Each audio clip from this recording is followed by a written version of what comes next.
몇 년 만인지 모르겠네요. 2011년, 12년, 그때 그 융합과학기술대학원 대학 원장이었었잖아요. 그러면서 대학원 학생들도 가르치고, 그 캠퍼스는 수원 광교에 따로 있어요. 가보신 분도 있을지 모르겠는데, 거기서도 강연하고, 그 다음에 저쪽 공대 건물 쪽에서 기업가 정신을 가르쳤죠. 그래서 그때는 그 융합과학기술대학원 대학원생뿐만 아니라 창업에 관심이 있는 공대생들도 같이 왔었거든요. 그렇게 한 학기 이렇게 가르쳤던 그런 기억이 새로운데, 학교 올 때마다 보면 자꾸 좁아져요. 빈 공간이 자꾸만 없어지네요. 그게 참 안타깝다 싶은 생각도 드는데요. 뭐 어쨌든 오늘 뭐 이렇게 자유로운 대화의 시간이라고 해서 즐거운 마음으로 왔거든요. 그런 것들을 통해 가지고 가진 생각들이나 경험들도 제가 접할 수가 있는 거니까요. 그리고 또 저 나름대로 가진 생각들도 말씀드릴 수도 있고. 1시간 반인가요? 1시간. 1시간인가요? 예, 1시간 반인 줄 알고 왔는데 예, 좋은 시간 그렇게 서로 보냈으면 좋겠습니다. 고맙습니다.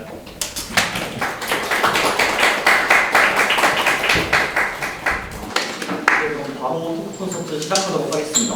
후보님께 드릴 질문이 있으신 분들은 손 드셔서 제가 지목하면 바로 일어나서 질문해 주시면 될 것 같습니다. 혹시 처음 질문해 주실 분 계신가요?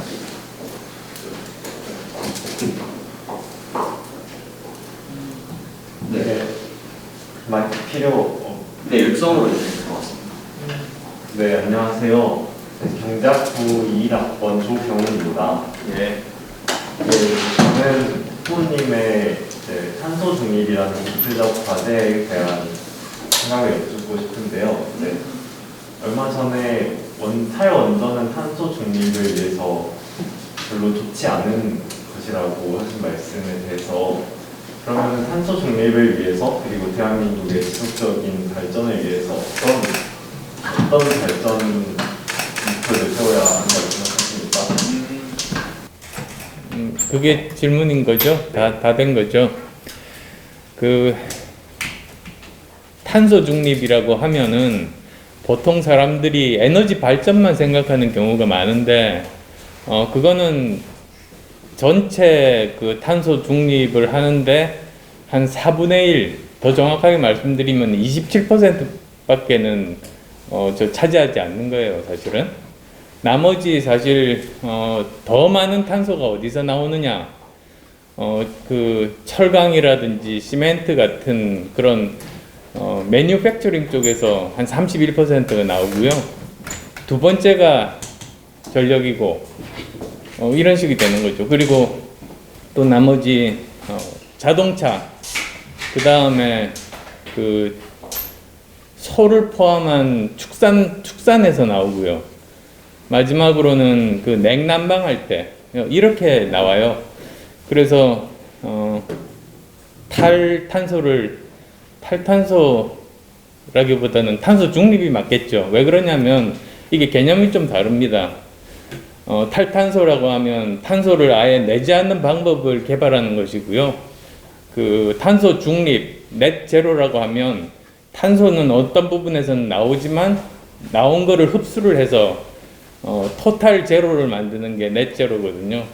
어쨌든 그 5가지 분야에 대해서 각각 방법을 찾아야 돼요. 그게 굉장히 어려운 것 중에 하나가요. 예를 들면 그 철강 산업 있잖아요. 철강 산업에서 이산화탄소가 엄청나게 많이 나오거든요. 생각해 보시면 알잖아요. 저 옛날 화학 지식을 이렇게 생각을 해 보시면 그게 철광석이 그 Fe하고 O하고 이렇게 같이 붙어 있어요. 근데 거기서 Fe만 떼내야 되잖아요. 그러다 보니까 여기에다가 그 석탄 같은, 그러니까 탄소를 공급을 해서 떼내는 거죠. 그러니까 CO2가 엄청나게 많이 발생하는 거예요. 그러니까 아마 우리나라 전체 탄소 생산의 거의 한 10%쯤을 그 철강 생산에서만 만들어낼 거예요. 그러니까 사실 이거를 다른 방법으로 만들어야 되는데 어쨌든 굉장히 어려운 과제거든요. 그러니까 2050년까지 과연 우리가 탄소 중립을 이룰 수 있을까? 그게 굉장히 힘들다는 것부터 우선 말씀드리죠. 그 다음에 두 번째로는 말씀하신 에너지 분야를 한번 살펴보면 발전이 세 가지 방식이 있죠. 하나는 그 화석연료를 석탄을 포함한 화석연료 발전이 있고, 두 번째는 원전이 있고, 세 번째는 신재생 에너지. 이렇게 세 가지만 생각해 보면 간단한 것 아니겠어요? 근데 일단 우리가 탄소 중립을 위해서는 그 화석연료 발전은 하지 말아야죠. 그럼 남은 게 두 개밖에 없어요. 원전하고 그 다음에 이제 신재생 에너지. 근데 신재생 에너지는 우리나라에서 어떤 문제가 있는가? 우선 첫 번째로 밤이나 바람이 안 불면 전력 생산이 안 돼요. 그러면 전력 생산이 어느 정도 수준을 계속 지속적으로 유지를 안 하고 없어져 버리면 대한민국 전체가 정전이 돼 버려요. 그럼 산업 손실이 굉장히 크거든요. 그러니까 우리나라 상황에서는 이 신재생 에너지만 가지고 안 되는 거죠.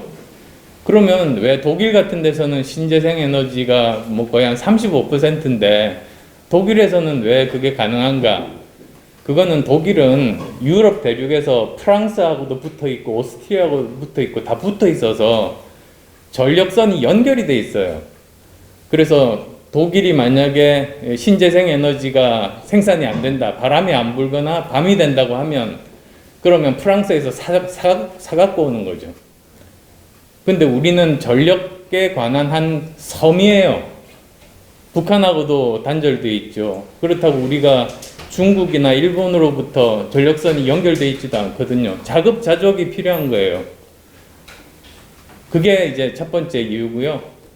그 다음 또 두 번째 이유는 우리가 기술력이 많이 떨어져 가지고 생산 단가가 엄청나게 비쌉니다.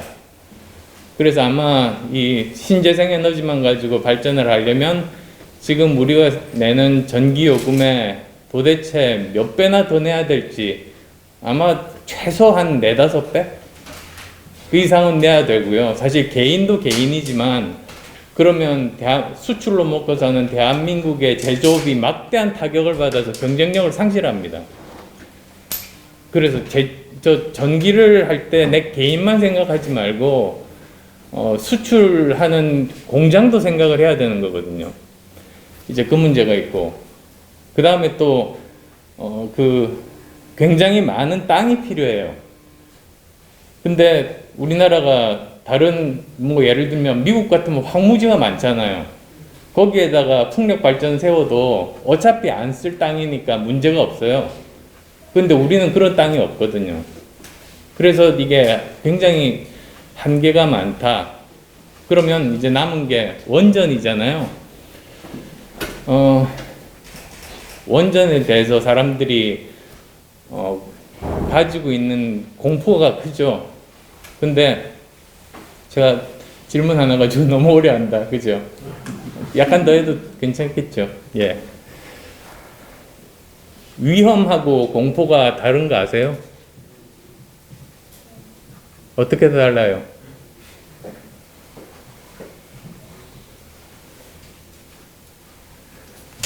자동차 사고하고 비행기 사고하고 이렇게 보면요.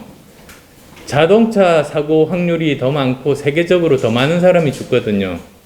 그러면 어느 게 위험한가? 실제로 자동차가 더 위험한 거죠. 근데 사람들은 뭘 더 두려워하느냐? 비행기 사고를 더 두려워해요. 그게 공포거든요, 사실. 그래서 정부에서 정책을 세울 때는 그 위험은 줄이기 위해서 노력을 하고 여러 가지 과학 기술 투자를 통해 가지고요. 그 다음에 공포에 대해서는 국민들께 제대로 잘 설명해서 공포감을 낮추는 일을 해야 되는 게 정부에서 할 일이죠. 우리가 자동차가 사고가 나서 사람을 많이 죽인다고 우리 이제부터 자동차 다 없애자 이러지는 않잖아요.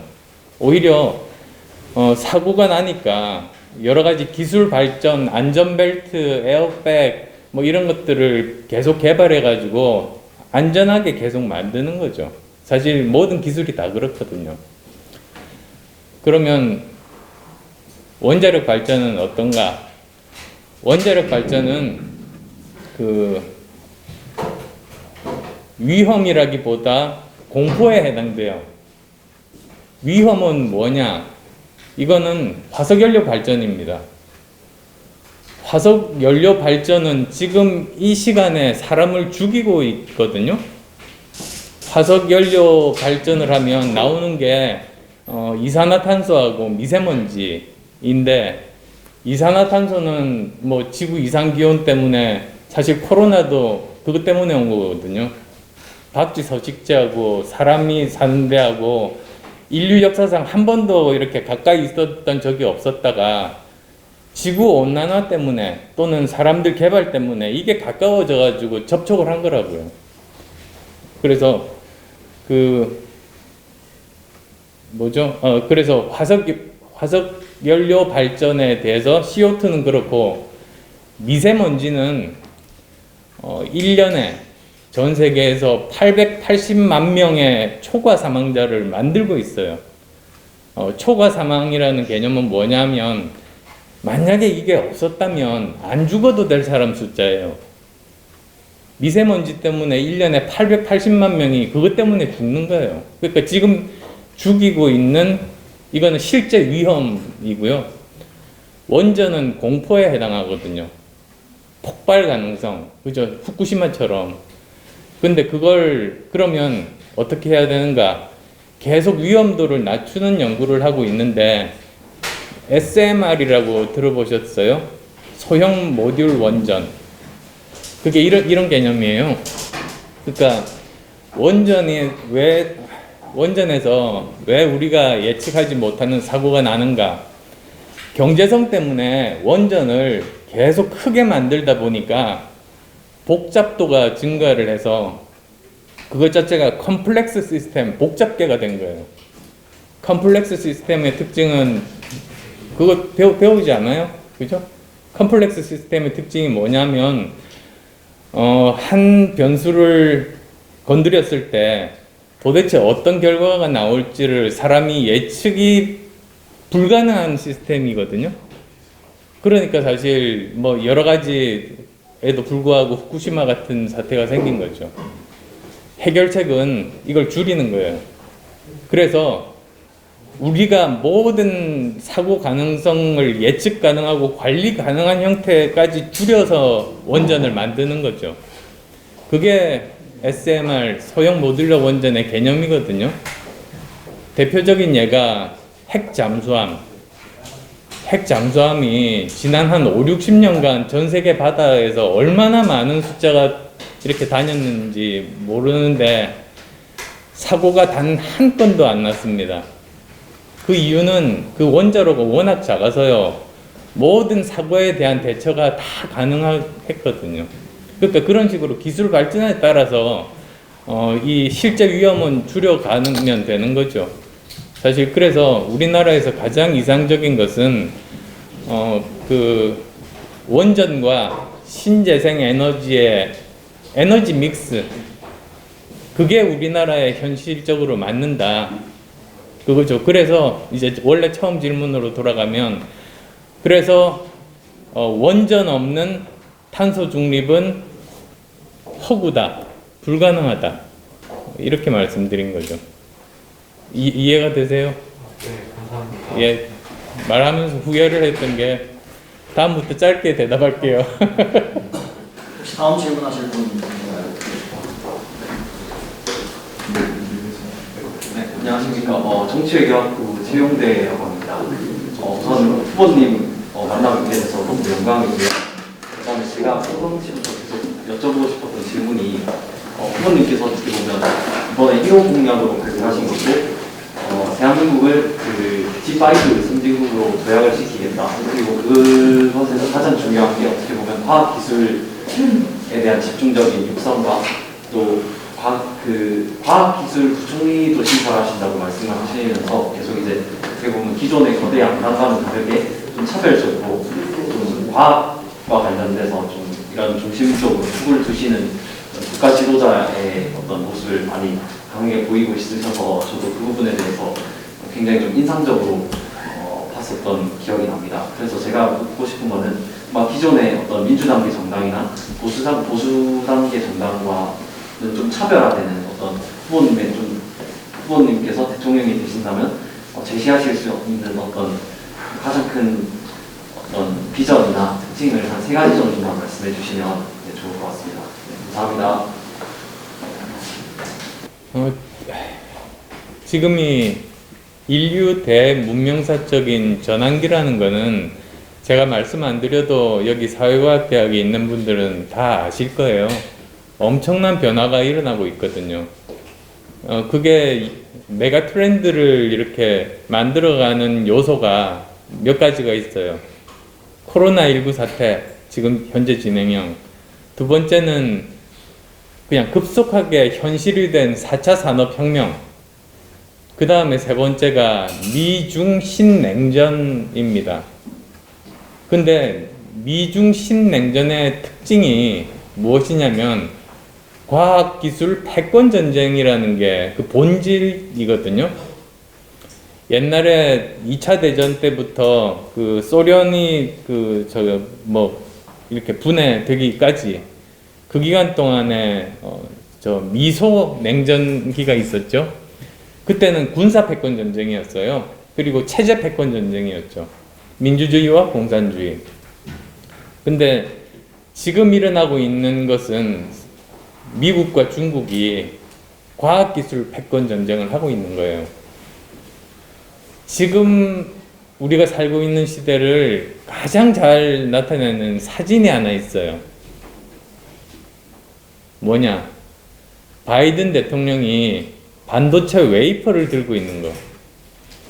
그게 엄청난 의미를 가지고 있거든요. 무슨 뜻이냐면 앞으로의 세계는 과학기술 패권을 가진 나라가 세계를 지배하고 국가 지도자는 그 전쟁의 최전선에서 사령관을 한다. 그 의지 표현입니다. 반대쪽에 중국이 있잖아요. 시진핑 어떤 대학 나왔는지 혹시 아세요? 예, 칭화대 무슨 과? 예, 케미컬 엔지니어링. 그러니까 화학공학과 출신이에요. 그리고 이 사람이 생각하는 그 중국몽, 그 중에 핵심 중에 핵심이 사람들이 그걸 잘 모르더라고. 과학기술 중국몽이에요. 과학기술에서 미국을 따라잡기 위해서 중국이 가진 모든 인력과 모든 자원들을 다 쏟아부어가지고 미국을 앞서가려고 하는 그 지금 전쟁이 일어나고 있는 거거든요. 근데 이게 만만치 않은 게요. 중국이 최근에 이제 우주 항공 쪽을 보면은 미국도 못했던 달 뒷면에 착륙을 한다든지 화성으로 간다든지 또 조금 있으면 우주 스테이션을 쏘아 올려요. 지금 미국에 하나 있긴 한데 이게 노후화돼 가지고 이거 곧 있으면 못 쓰거든요. 그럼 전 세계에서 우주 스테이션을 중국만 가지게 되는 이런 상황도 되게 돼요. 이게 진짜 만만치 않은 싸움이에요. 그러니까 이게 배경 설명이고요. 아까 비전이나 이런 거 말씀해 달라고 해서 그러려면 사실 전 세계가 어떻게 가는지를 알아야 대한민국의 생존 전략과 비전을 거기에 맞춰서 세워야 되잖아요.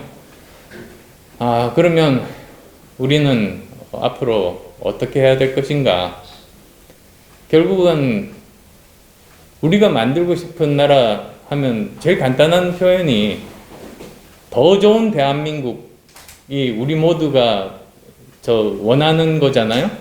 그리고 그 더 좋은 대한민국이 뭐냐?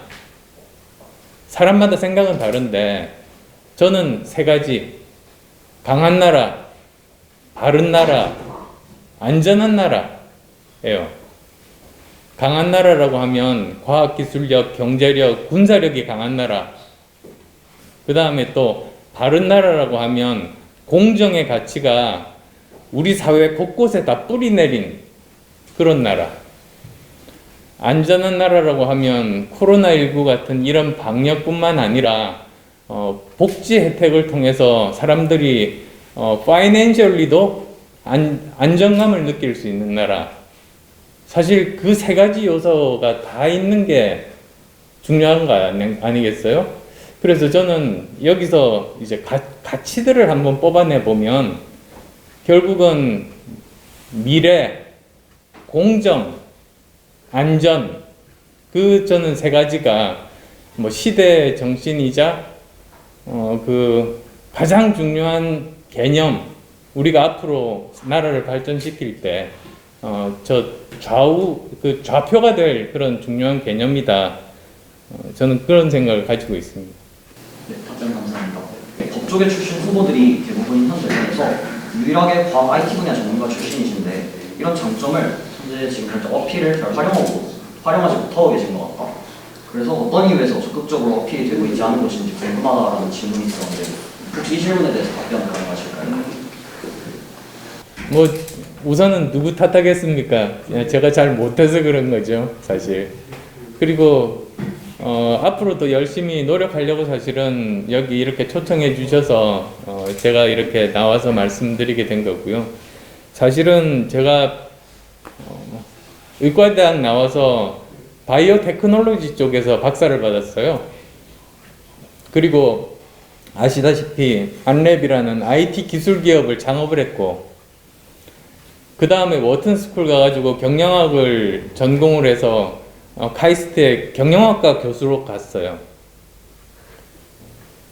그리고 또 그 정치를 하면서 사실은 삼김 이래 가장 큰 교섭단체를 만들었죠. 그거는 이제 대한민국 정치사에 남는 일입니다. 제가 죽고 나서도. 그래서 그런 것들을 이렇게 쭉 했는데, 근데 그 중에서도 지금 IT 쪽에 어필을 지금 잘 못하는 게 문제라고 하셨는데요. 이게 지금 우리 먹고 사는 문제하고 직결돼요. 지금 어제 발표했는데요. 사실은 우리의 성장 전략에 대해서 발표를 하면서 동시에 제가 강조한 게 복지이기도 한데요. 제가 가진 기본적인 문제 인식은 이런 거예요. 지금까지의 진보 진영에서는 그 분배 담론, 그러니까 성장 없는 분배 담론이었어요. 또 반면에 뭐라고 합니까? 진보 보수 진영에서는 이 분배가 없는 성장 담론에 치우쳤는데, 이제는 우리나라가 이 둘 다를 함께 가지고 가야 되는 상황이거든요. 그게 아까 제가 말씀드린 강한 나라는 어떻게 보면 성장 담론에 해당되고요. 안전한 나라는 이게 분배 담론에 해당이 돼요. 저는 그 두 가지 다 가져가야 된다, 이런 생각인데, 우선은 그러면 성장 담론, IT가 성장 담론과 직결이 돼서요. 어떻게 해야 되는가? 저는 초격차 과학기술 5개만 확보하면 삼성전자 같은 회사 5개를 보유할 수 있고, 그러면 우리나라는 5대 경제강국에 들어갈 수 있다. 거기에서 수많은 일자리들이 생겨나고 우리 생활이 굉장히 윤택해질 수 있다. 저는 그렇게 말씀드려요. 그러면 초격차 기술이라는 게 도대체 뭔가? 그거 제가 만든 말이 아니고요. 삼성전자에서 이야기한 겁니다. 삼성전자 메모리 반도체가 어떻게 이렇게 오랜 기간 동안 1위를 하고 우리나라 수출의 20%를 차지할 정도로 대한민국을 먹여 살릴 수 있는가? 1등하고 2등하고 차이가 적으면 언제든지 뒤집힐 수 있대요. IT가 그렇잖아요. 근데 삼성전자에서 한 거는 이 격차를 엄청나게 벌려서 도저히 못 따라올 만큼의 격차, 초격차를 만든 게 지금 그 비결이라고 하는 거예요.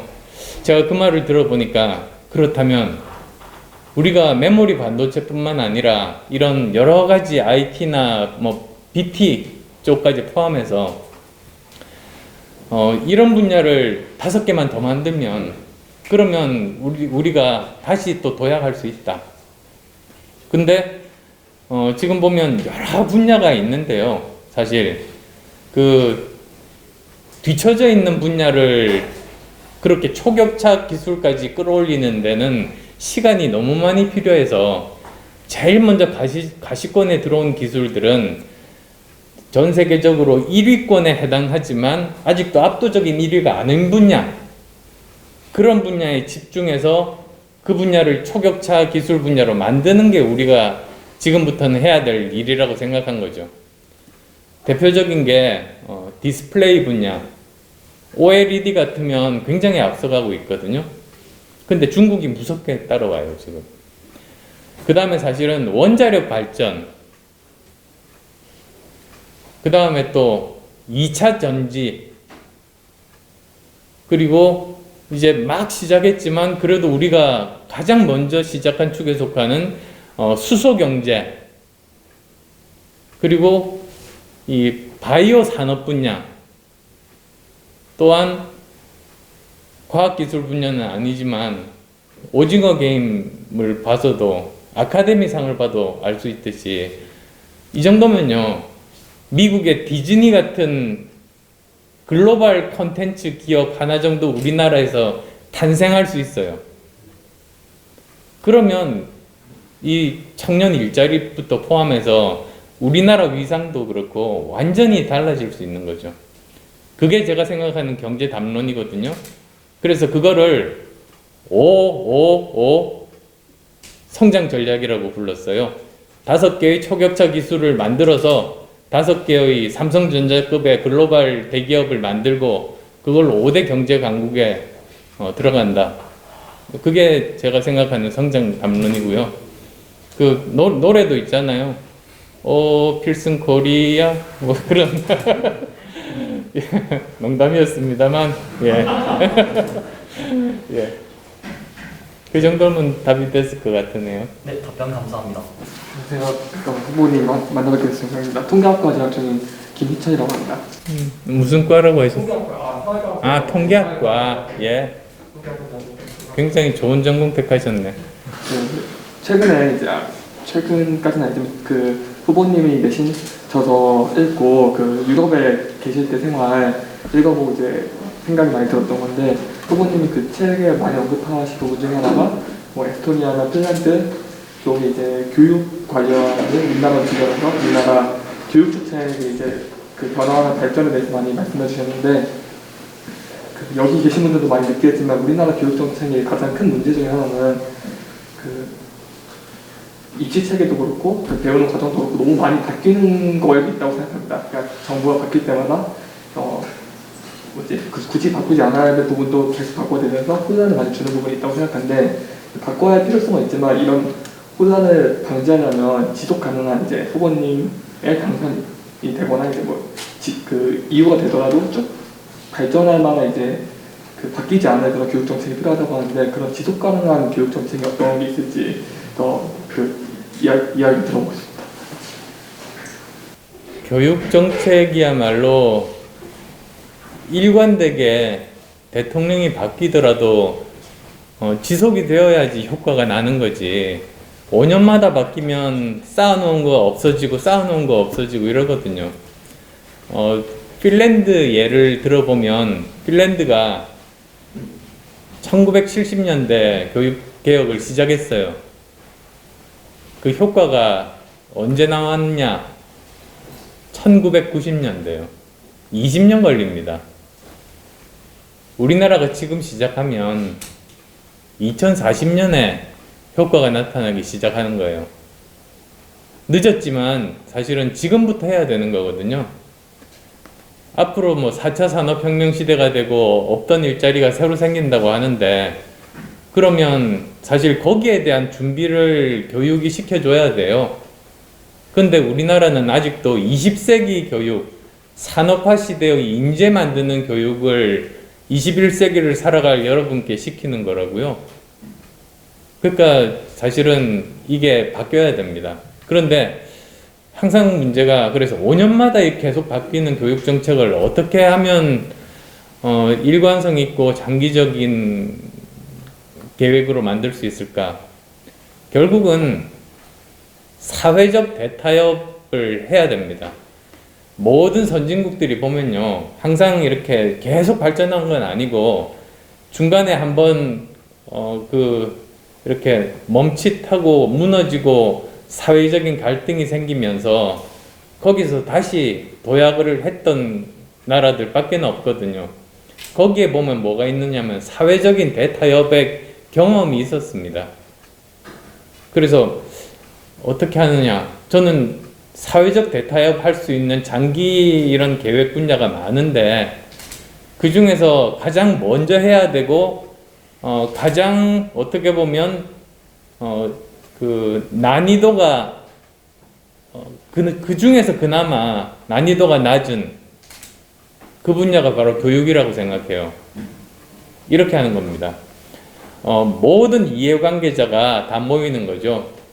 그래서 정부에서도 관료, 그 다음에 여당 야당 전부 다, 그리고 또 학교 선생님, 교수님, 학생들, 학부모들, 교육 전문가 모두 다 모여가지고 10년 계획을 합의를 하는 거예요. 그렇게 하고 나서 그걸 매년 하는 거예요.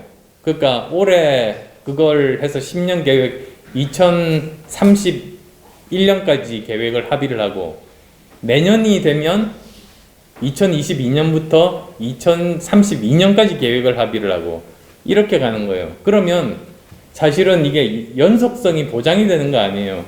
그 전까지 거는 그대로 이렇게 유지하면서 1년씩 덧붙여서 이렇게 가니까, 이게 뭐 다들 잘 아시는 롤링 플랜 아니에요. 이렇게 롤링 플랜, 연속성을 그래서 보장할 수 있는 그런 방법. 그런 식으로 하면은 저는 정권이 바뀌더라도 여야가 다 와서 합의한 것이기 때문에 그게 가능하다. 그리고 거기서 반드시 해야 될 두 가지가 교육의 틀과 내용을 바꾸는 것. 틀은 학제 개편입니다. 지금 저 초등학교 7살에 초등학교 들어가서 뭐 대학 이렇게 들어가는 대학을, 이런 제도가 언제 생긴 제도인지 혹시 아세요? 1951년. 그때 7살과 지금 7살은 다르거든요. 그래서 저는 사실 뭐 더 자세하게 나중에 말씀드리겠지만, 저는 만 3살 유치원 공교육부터 시작해야 된다. 만 5세 초등학교에 들어가고, 이런 식의 계획이에요. 그래서 대학교 입학도 지금보다는 1년 더 빨리, 이런 식으로 전체의 틀을 바꾸는 게 하나 있고요. 그리고 이제 교육 내용도 지금처럼 그냥 산업화 시대 인재 만드는 교육이 아니라 실제로 자기 적성을 발견하고 그 창의력을 발휘할 수 있고 문제 해결 능력을 키울 수 있는 여러 가지 교육 기법들은 이미 많거든요. 그리고 우리나라가 처음이 아니에요. 외국에 좋은 벤치마크 사례들이 많아요. 그런 걸로 이제 바꾸는 것을 무슨 대통령이나 정치 세력이 이렇게 하라고 명령하는 게 아니고, 사회적인 합의를 통해서 거기에서 만들면 정부 대통령이 다 그 안을 존중해서 실행에 옮기는 것. 저는 그게 답이라고 생각합니다. 네, 답변 감사합니다. 혹시 다음 질문 해주실 분 계실까요? 네. 네, 안녕하세요, 후보님. 저는 경제학부 21학번에 재학 중인 권준서입니다. 네, 후보님께서 최근에 KT 인터넷 장사태에 관해서 사이버 보안에 있어서 국가가 또 나서야 한다라고 말씀을 해주셨는데요. 구체적으로 이 분야의 전문가로서 어떤 부처에서 어떤 노력을 해야 되는지, 그리고 어떤 분야의 지원이 필요할지에 대해서 견해에 대해서 말씀해 주시면 감사하겠습니다. 인터넷 사고는 앞으로 더 많아질 겁니다. 그리고 그 북한의 그 해커가 전 세계 3위 안에 들어가요, 실력이. 굉장히 또 숫자도 굉장히 많습니다. 그리고 아마 국정원에서는 알고 있겠지만 이미 이런 코인 거래소 이런 데들 북한에서 해킹해서 돈 빼간 것도 있고요, 사실. 이게 문제가 더 심각해질 거예요. 그래서 이제 여기에 대해서 대비를 해야 되죠. 물론 이번에 KT는 그거는 해킹 당한 것도 아니고 정말로 말도 안 되는 사람의 실수 때문에 생긴 거거든요. 근데 그걸 보면서 제가 이제 느낀 게 우리의 마음가짐, 뭐 특히 여기 계신 분들은 저는 아닐 거라고 생각하지만요. 저희 세대 때는 그랬어요. 정말 그 나라 형편이 어려우니까 열심히 그냥 달렸어요. 전부가. 그래서 어떤 위험이 있더라도 그걸 감수하고 계속 갔어요. 그러니까 우리의 마음 뿌리 속에는요, 리스크 테이킹 마인드가 있어요. 지금 기성세대들은 기본적으로. 근데 그러다 보니까 이제 나라가 커졌잖아요. 그래서 어느 한 부분에 사고가 나면 그 사고 피해 액수 규모가 옛날하고 비교도 안 될 정도로 커졌는데도 여전히 리스크 매니지먼트에 돈 쓰는 걸 아까워해요. IT 예산이 있잖아요. IT 예산이 100이 있다고 하면은 이거를 컴퓨터 100대 사지 보안이나 관리 쪽에 투자를 안 하거든요. 그러다 보니까 이제 사고가 나는 거예요. 근데 선진국들은 IT 예산을 어떻게 쓰느냐. 90은 일을 하는 데 쓰고요. 10%는 최소한 보안이라든지 관리에 써요. 리스크 매니지먼트 예산이 꼭 필요한 게 이제 선진국들이거든요. 근데 우리는 아직도 몸은 커졌는데 선진국만큼 마인드는 리스크 매니지먼트를 하면 돈이 필요하고 투자를 해야 된다. 그 마인드가 부족한 거죠. 사실 그래서 이게 KT뿐만이 아니고요. 지금 이 문제는 대한민국 전체 문제입니다. 각 분야마다 우리가 저 건설 현장에서 사고 많이 나잖아요. 그것도 사실은 인부들의 안전에 충분히 투자를 안 해서 생기는 사고도 많거든요. 뭐 IT 분야도 마찬가지고 자동차 사망자부터 해서요. 우리 사회 곳곳에 이렇게 있는 이 문화 자체를 이제는 좀 바꿔야 될 때가 왔다. 사실 그래서 제가 이제는 시대 교체를 할 때라고 말씀드린 게 이런 내용을 포함한 겁니다. 대한민국이 그 산업화 시대를 성공적으로 거치고 민주화 시대를 성공적으로 거친 다음에 이제는 한 단계 더 높은 선진화 시대로 나가야 되는데 딱 여기서 멈춰서요. 산업화 민주화는 1970년대, 1980년대거든요. 40-50년 전 생각을 가지고 리스크 테이킹만 하는 그런 마인드를 가지고 21세기 대한민국을 운영을 하면 이게 되겠어요, 어디?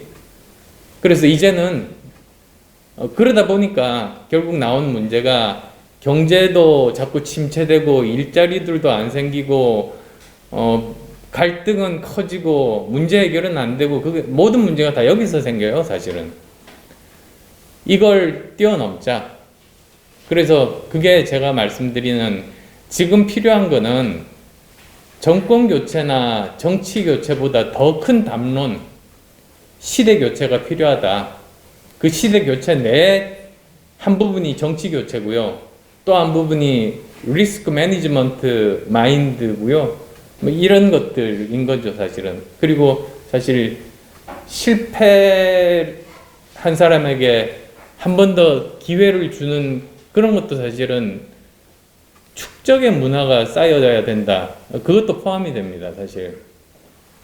그건 또 한참 긴 이야기라 그건 나중에 말씀드릴게요. 네, 답변 감사합니다. 네, 답변은 5분 이내로 괜찮게 부탁드립니다. 예, 시계를 보겠습니다. 예, 시계를 보고 이제 다음 혹시 딱 질문 이제 예.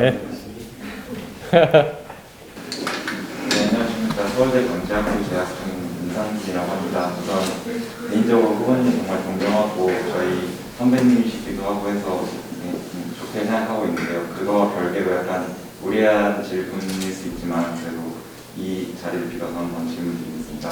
후보님은 지금까지 대한민국 대통령 선거에도 굉장히 여러 번 출마를 하셨고 그리고 서울시장 같은 그런 지역 단체장 그 선거에서도 많이 도전을 하셨는데 어떻게 보면 이제 항상 결과가 아쉽게 패배를 하셨던 그런 분이신 상태인 거고 지금 현재 소속되어 있는 국민의당이라는 정당 자체도 한국 정치계에서 아직 인기가 그렇게 크지 않은 정당이라고 평가를 많이 받고 있어서 일각에서는 이제 후보님의 어떤 그런 서울시장이나 대통령 선거와 같은 굵직한 선거들에서의 어떤 경쟁력, 선거 경쟁력이 없지 않느냐 하는 비판 목소리가 계속 나오고 있는 상태인데 이거에 관련해서 이번 대선에서는 어떻게 다르실 수 있는지에 대한 말씀을 한번 해주시면 감사하겠습니다. 그것도 뭐 역시 사실은 제 역량 부족 때문에 좋은 결과를 못 얻은 것 아니겠어요? 그건 항상 이제 전제를 해서 이제 말씀을 한번 드려볼게요. 저는 뭐부터 말씀드려야 되나? 우리나라가 양당제잖아요. 양당제라는 게요. 그게 국민들의 문화나 이런 것 때문에 양당제가 생기고 어떤 나라는 다당제가 생기는 게 아니에요.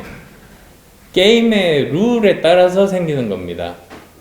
그래서 이런 국회의원 선거 제도라든지 대통령 선거 제도가 다당제가 가능한 그런 상황 하에서는 그 다당제 국가가 되는 거고 양당제 극도로 유리한 그런 선거 제도 게임의 룰 하에서는 양당제가 되는 거죠. 근데 저는 이제 우리나라에서 양당제가 수명이 다 됐다고 생각하거든요.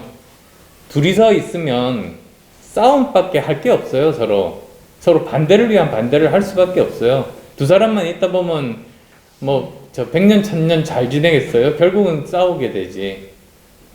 그러면서 이렇게 갈등이 점점 더 심화하는 게 우리나라뿐만 아니라 미국의 트럼프 대통령 당선된 시절도 그랬고 영국이 브렉시트 하면서 고통을 겪는 것도 영국, 미국 다 양당제거든요. 근데 그래서 저는 다당제가 되면 예를 들면 사람이 두 사람이 아니라 세 사람이면요. 그때는 반드시 서로 각자 싸우지 않고 그 중에 최소한 둘은 연합을 하게 돼요. 그래서 서로 대화하고 타협하고 이런 정치가 가능해지기 시작하는 게 그 3개 이상의 정당이 있을 때부터 정치가 가능해지는 거죠. 그래서 저는 그 신념이 있거든요. 그래서 어떻게 보면 사실 제 개인적인 것만 놓고 보자면 정치를 제가 편하게 하려고 했으면 양당 중에 한 당에 속해가지고 정치를 계속했으면 굉장히 편하게 할 수 있었을 거예요. 저는 어려운 길인 거 알면서도 이 양당제의 폐해를 어떻게든지 최소화시키거나 또는 한번 깨부숴 보겠다고 하고 3당으로 왔거든요. 그래서 지금 이제 만 9년 지났네요. 횟수로 10년인데 요즘 저하고 친한 여러 중견 언론인 분들이 그러세요. 대한민국 정치 70년이 넘었는데 양당 바깥에서 이렇게 오래 살아남아 있는 사람은 역사상 처음이라고.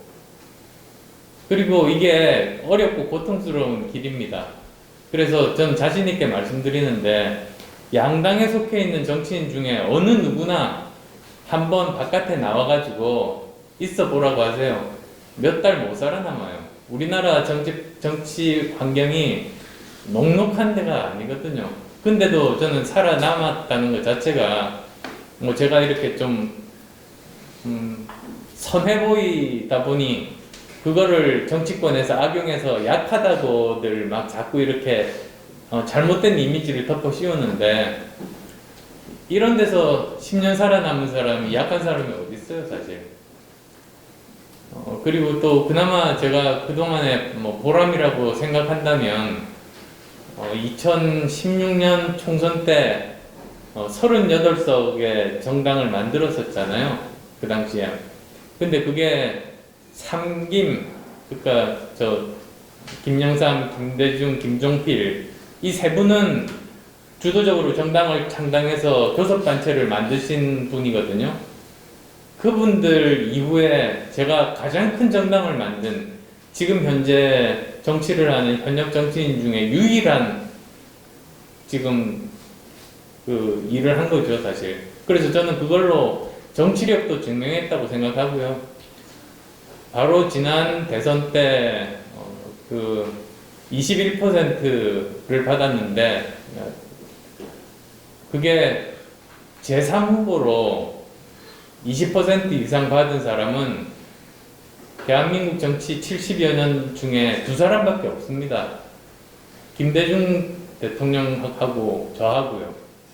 그래서 저는 그게 뭐 누구는 3등 했다고 하고 이러는데 저는 하나도 부끄럽지 않은 게 그분들한테 감사하죠, 사실. 굉장히 감사하죠.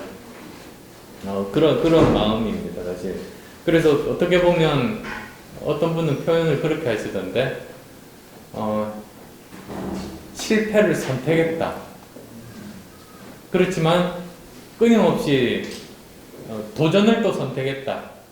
뭐 그렇게도 좋게 표현해 주시는 언론인 분들도 계시더라고요.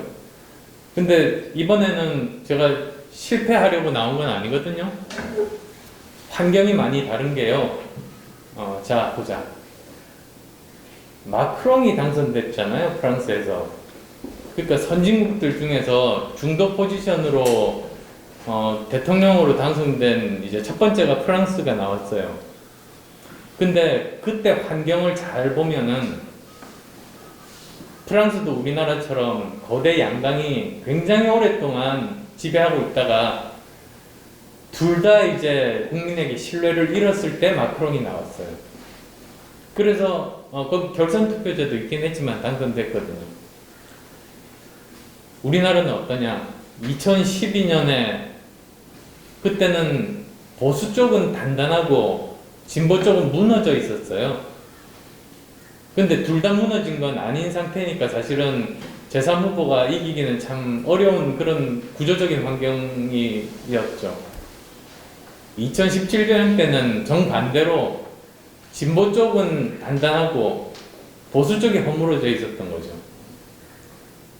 근데 지금 보시면 이번 선거는 시중에서 놈놈놈 선거라고 제가 만든 말은 아닙니다. 그렇게 말하는 것처럼 찍고 싶은 사람이 없다. 그 말은 지금 최근 들어서 처음으로 양당 다 신뢰를 얻지 못하고 좀 무너져 있는 상황이에요. 그건 당도 마찬가지고 후보도 마찬가지고. 그건 도덕성 면에서도 양쪽을 둘러봐도 만족하는 수준이 아니고 능력 면에서도 사실 만족할 만한 수준은 아닌 거잖아요. 지금 그런 상황에서 어쨌든 이번에야말로 합리적인 중도적인 성향의 국민들이 모여서 정권 교체를 만들어낼 수 있을 굉장히 그 중요한 시기다 이렇게 생각했어요. 중도라는 표현을 싫어하시는 분들도 계시는데요. 사실 그런 분들의 특성은 뭐냐면 무조건적으로 한 당을 지지하는 게 아니라 가장 관심이 있는 거는 누가 대한민국을 더 좋게 만들 수 있는가, 내 삶이 더 좋아지는가, 그게 관심이 있지 어느 당 소속인지가 관심이 없는 분들이거든요. 그분들이 지금은 가장 많은 상황이다. 그렇게 말씀드릴게요. 네, 답변 감사합니다. 다음 질문 주실 분 계실까요?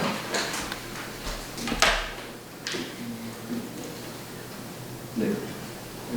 안녕하세요. 저도 경제학부 2학번 대학생인 한승원입니다.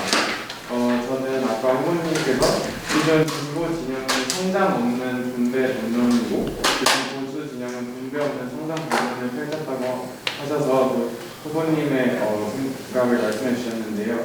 그때 이제 555 성장 전론을 얘기해 주셨는데 이제 분배에 관련된 후보님의 생각도 듣고 싶어서 질문하고 싶습니다. 정책이 제가 10개가 있으면 10대 공약을 이제 한 주마다 발표할 거거든요. 그래서 거기 보면은 바로 1호 공약이 5 공약이었었고요. 그 다음에 또 사실은 그 분배에 대한 그 정책을 발표가 예정돼 있어요. 그 다음에 또 연금개혁 같은 분야가 사실 지금 여기 계신 분들한테 안 와닿을 수도 있겠지만 가장 중요한 분야거든요. 그런 것들 포함해서 이 부분은 발표할 때 한번 내용을 봐주시면 좋겠네요. 네, 감사합니다. 혹시 다른 질문 주시면 네, 해주시면 될 것 같습니다. 안녕하세요. 저는 경영학과 재학 중인 박윤지라고 합니다. 저는 대표님께서 초격차분 말씀하신 거 가지고 좀 생각을 계속하고 있었는데요. 그 IT 기업 관련해서 말씀하신 뭐 디스플레이나 아니면 수로 그런 과학 기술들 우리가 지금 잘하고 있는 것들을 살려서 5가지의 초격차를 만들어서 우리나라를 G5의 선진국 반열에 오를 수 있도록 하시겠다 이런 야망이나 목표를 보여주신 것 같은데 그런데 혹시 그러면 지금 그 기업들이 디스플레이라든지 그런 기업들이 현재 왜 초격차를 돌리지 못하고 있는지 그거에 대한 진단도 필요할 것 같습니다. 그게 먼저 우선시 되어야 이제 정부가 보조를 하거나 정부 정책 아니면 정부 규제 때문이다 이렇게 그런 원인을 찾아야지 이제 정부가 보조를 했을 때에도 뭐 중국이 규모의 경제라든지 아니 중국이 지금 뭐 일본수처럼 원재료에 대해서 엄청난 그 기교 우위를 갖고 있는데 그런 문제도 사실 극복할 수 있느냐 없느냐도 정부의 힘 안에 있느냐 그렇게 판단되어야 된다라고 생각이 드는데 혹시 이에 대해서 공유해 주신 적 있는지 여쭤보고 싶습니다. 예, 굉장히 정확한 지적이세요. 정부가 그러니까 경제는 민간이 살리는 거잖아요. 이 일들은 민간에서 해야 되는 일이거든요. 근데 그러면 정부에서는 민간이 자기가 할 일을 잘할 수 있도록 뒤에서 뒷받침해 줄 수 있는 일들을 해야 돼요. 그 3가지가 인력 양성하고요. 그 다음에 R&D 투자하고요. 그 다음에 규제 개혁입니다. 그 3가지는 정부에서 밖에는 할 수 없고 정부에서 해야 되는 거잖아요. 자, 그런데 우선은 보면은 인재 양성 분야에 있어서요. 예전에 대기업의 임원분을 한번 만났어요. 근데 이분이 하소연하시는 게 이런 거더라고요. 대기업은 이미 돈이 많으니까 연구개발을 직접적으로 할 수 있어서 대기업에 도움이 될 만한 그런 연구 과제보다는 중소기업이나 다른 쪽의 연구 과제가 많이 온대요, 대학으로. 근데 여기서 간과한 게 뭐냐면 그러다 보니까 대기업에서 이 분야, 예를 들면 반도체 예를 들어보죠. 반도체 석박사를 못 키운대요. 그쪽에 연구비가 없어서. 그러니까 대학에서 연구를 하는 목적이 신기술 개발도 있고 기초과학 연구도 있지만 인재 양성도 있는 거예요. 근데 대학에서 인재가 양성되려면 그 분야 연구를 해야지 인재가 양성이 되는 거 아니에요. 근데 이미 대기업에서 잘하고 있다고 해서 안 하면 됩니까, 사실? 그래서 저는 이런 R&D 정책 쪽에 이런 초격차 분야에 대해서는 대기업에서 하든 또는 뭐 중소벤처기업에서 시작하든 어쨌든 인력 양성에 이 분야에 집중을 하는 것이 좋다. 그게 첫 번째고 그건 당연한 거 아니에요. 그 다음에 이제 두 번째로 연구개발 쪽에서 보면요, 연구개발비가 우리나라가 20몇 조가 돼요. 그래서 아마 인당 GDP로 해서 세계 2위, 1위, 2위 막 이렇게 이스라엘하고 서로 견줄 정도로 굉장히 많은 돈을 쏟아붓는데요. 우리나라는 연구개발비를 쏟아부어서 노벨상도 못 받고 그게 산업화를 크게 성공적인 산업화를 이루지도 못했어요. 왜 그런가? 우리나라 정부에서 연구개발비 줘가지고 성공한 비율이 몇 %인지 혹시 아세요? 98%. 이 말은 무슨 말이냐면 성공할 수 있는 것만 연구한 거예요. 이래가지고 무슨 새로운 거를 개발을 해요, 사실. 어떻게 노벨상을 받아요? 0.1%의 성공 확률밖에 안 되는 거에 연구비를 대줘야 999명이 실패해도 한 사람이 성공해서 노벨상을 받지. 이런 식으로 이제 연구개발비를 바꿔야 돼요. 그 다음에 세 번째, 규제. 규제 관련해서는 코로나19 바이러스 백신이 얘가 적절하겠다. mRNA 백신이 있잖아요. 파이저나 모더나. 그게 어떻게 해서 만들어졌느냐? 혹시 아세요? 여기 다 저기 문과 쪽 분들이죠. 그러면 예, 알아들을 수 있게 할게요.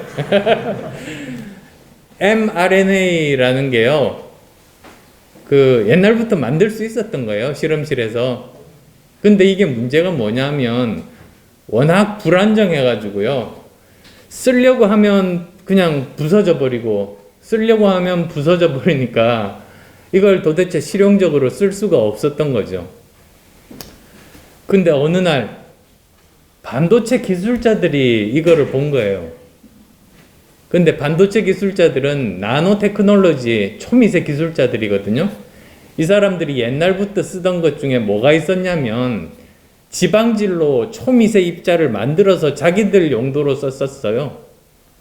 그거를 리피드 나노 파티클이라고 해요. 그러니까 지질 초미세 입자지. 자기들이 항상 쓰던 이거를 mRNA에다가 둘러 씌우면 그럼 이거 파괴 안 될 텐데 라고 생각을 한 거거든요. 그래서 만들어진 게 모더나 백신, 파이저 백신이에요. 전혀 만날 것 같지 않던 두 분야가 이렇게 합쳐져 가지고 인류 역사상 존재하지 않았던 새로운 게 나온 거예요.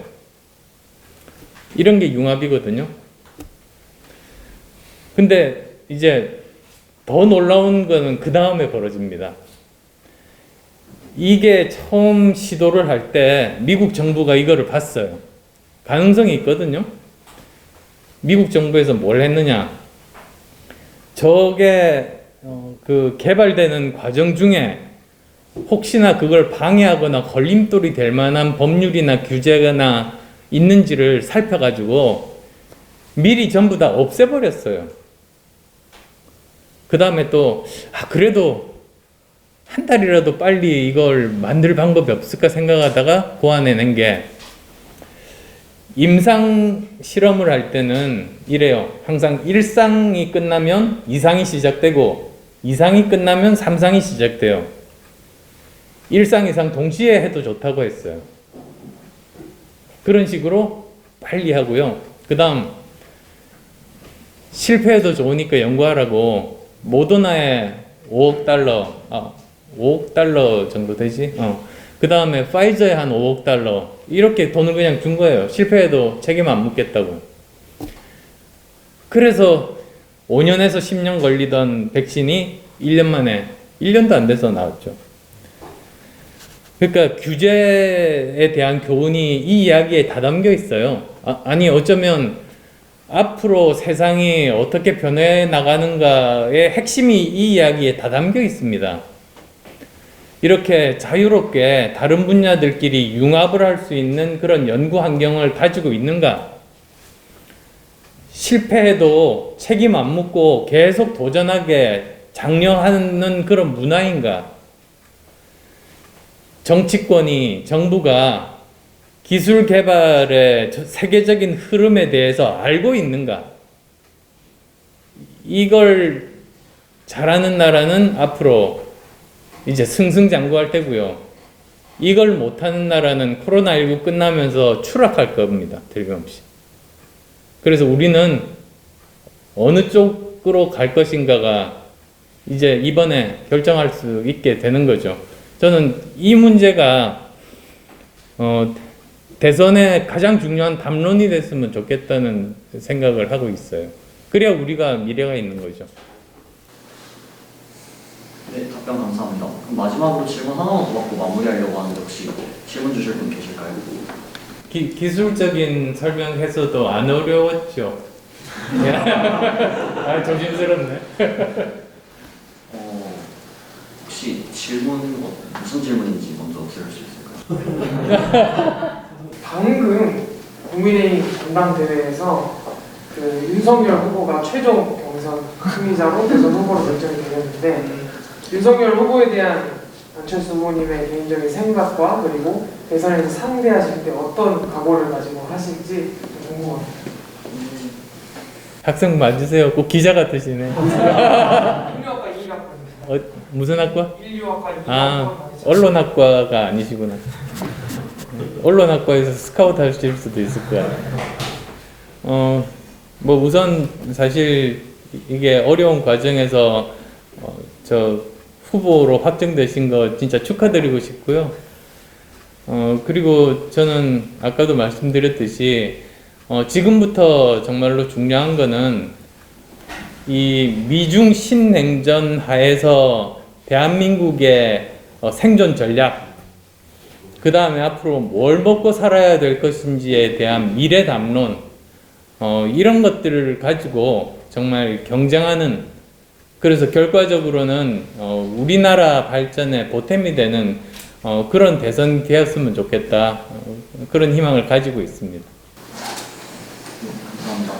혹시 무슨 질문 같은 내용인가요? 우리나라가 이제 그 자원이라든지 동물이라든지 원자재 같은 부분을 수입에 의존하는 경향이 많은데 지금 중국에서도 수출을 많은 것처럼 정치적인 이유나 여서수 네, 정치적인 이유나 다른 이유들로 인해서 그런 수입이 불가피하게 되면 국내에 하는 큰 차질이 있는데 이에 대해서 어떻게 이런 상황이 발생했을 때 어떻게 대처를 해야 된다고 생각하시는지 여쭈고 싶습니다.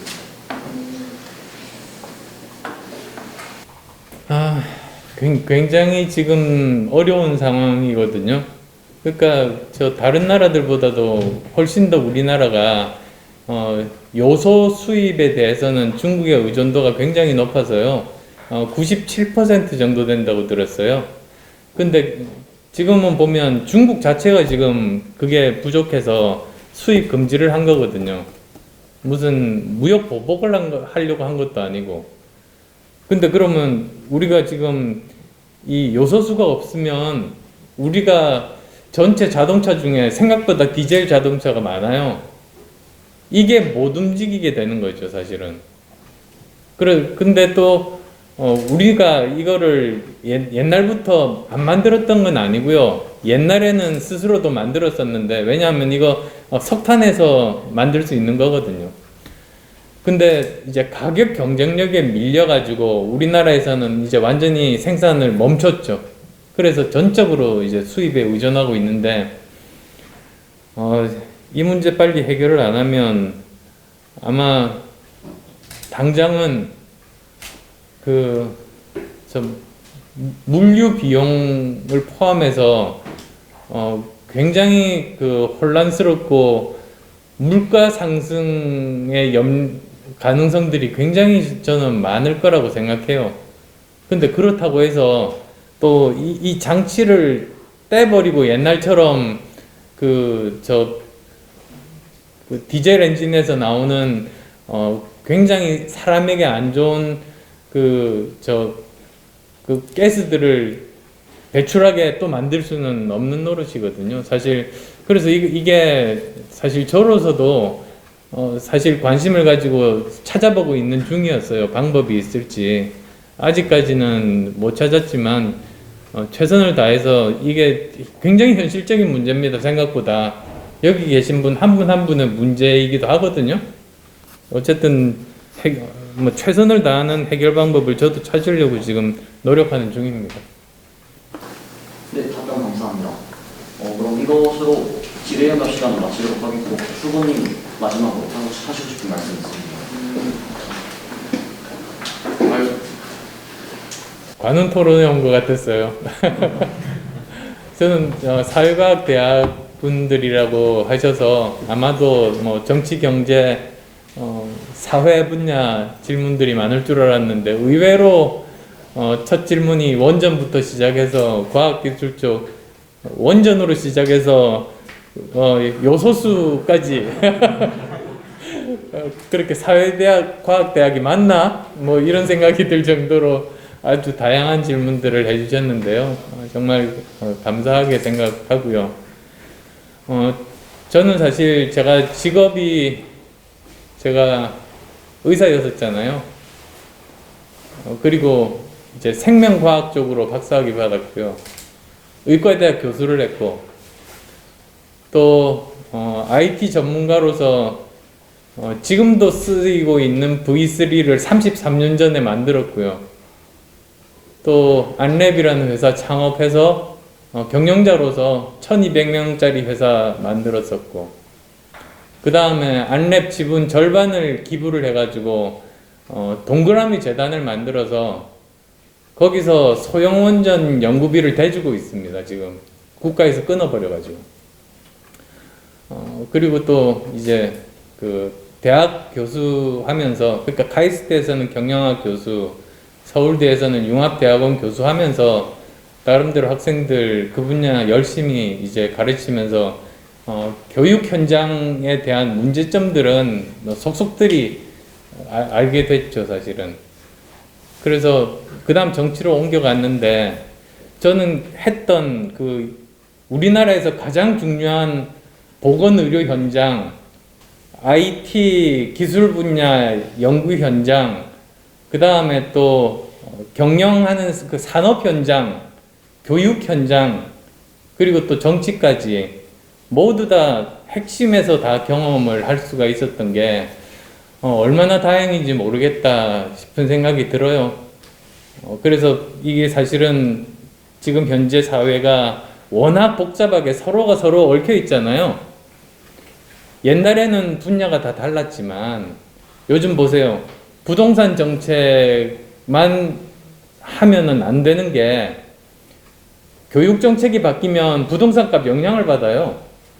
이게 그래서 분야마다 자기 분야만 열심히 해서 되는 나라가 아니라고요. 이제 더 이상 종합적인 시각으로 이렇게 봐야지만 문제를 해결할 수 있고 부작용을 최소화할 수 있는 전체적인 이런 시각을 가지게 된 게 이런 여러 가지 다양한 분야 경험 때문이라고 생각하고요. 이렇게 또 귀중한 기회 주신 후배 여러분께 정말 감사의 말씀드리고 싶고, 다시 한번 또 기회가 되면 불러주시면 언제든지 이런 대화의 기회 가졌으면 좋겠습니다. 고맙습니다.